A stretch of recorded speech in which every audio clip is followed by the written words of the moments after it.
Welcome to the event channel, wherever you are, my best regards. The wrath of nature, or the wrath of the wind and terrible storms in China.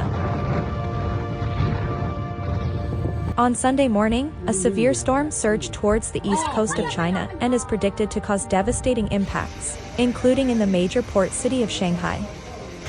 Although the storm is projected to intensify as it moves north-northwestward, it might face obstacles in a harsher environment for tropical systems, including increased wind shear this weekend. According to AccuWeather meteorologist Mary Gilbert, the storm's development could be limited due to these conditions. NFA is expected to reach a peak equivalent to a Category 2 hurricane in the Atlantic and East Pacific basins, with 10-minute sustained winds ranging from 96 to 110 miles per hour as it passes northeast of Taiwan.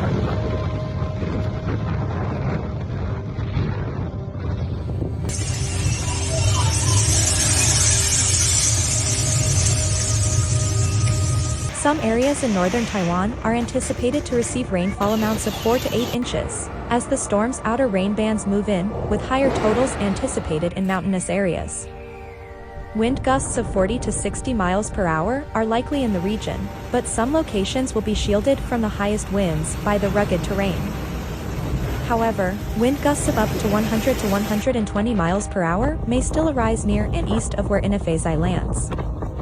And this is where AccuWeather local storm max trademark of 130 miles per hour is most likely to occur. Subscribe for more videos. Goodbye.